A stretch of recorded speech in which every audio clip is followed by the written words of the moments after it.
Let's talk a little bit about what happened after the operation. You know, the operation was in the past and you were trying to get back on, on your feet. What resources were around, or did you come across to help in that situation? Well, the only support as such we had was from the cancer nurse and the dietitian at the end of the telephone. And that was on our own GP, of course. But apart from it, that was it. They were available to you if you rang them, was it? Yes, if you could get hold of them. But it was in the next case, if you just phone up, tell them who you are and give a number, and they'd phone you back when they could. Did you need them from time to time, or was it just a kind of reassurance to know that they were there? It was reassurance. I think we used them a couple of times, but no, we didn't phone them up every time something went wrong. But nevertheless, it was good to have that. Like, yeah, it was nice to know that it was there if we got really desperate.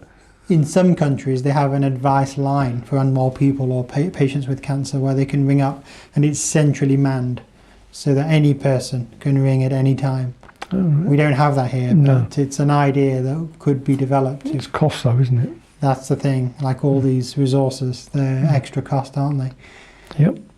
Did you come across any specific patients who you found useful to talk to, or was it the case that that opportunity never really came up? We never had the opportunity until about a year ago when the cancer support group was formed. And they meet once every 3 months.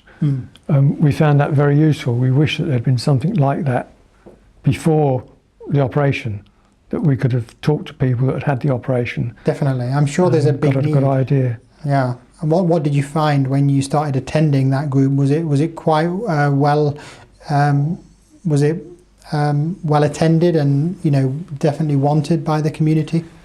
I got the impression it was that the very first one we went to was the first one that they had, and the hall it was being held in was packed. Since then it's been fairly full, but not so packed as the first time.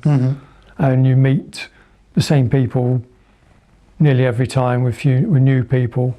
Some people drop out, don't bother to come back, but then you come the next time and they've turned up and somebody else hasn't.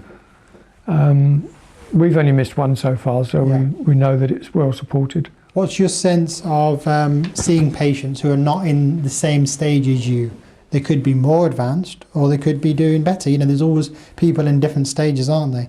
How does that make you feel when you see people in a different stage to you? It doesn't worry me.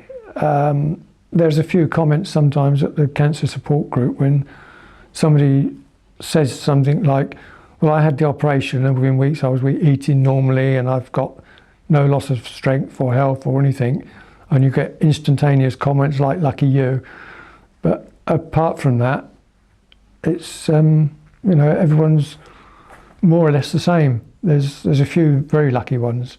And if you were to see somebody with a more advanced cancer, which obviously does happen, yeah, are you still able to feel that doesn't burden you? You don't feel you're dwelling on that fact that they're in a more advanced stage? We've met a few that are a lot worse off than me, a hell of a lot worse off. There's still, even though they're doing everything right, they're still going downhill as a result of the operation. And there's nothing anyone can do to help them. It's just, luck of the draw, I suppose. But I'm sure those people value the support of others as well. Yeah. Do you feel that people with a more advanced cancer can still get that support, can still access it?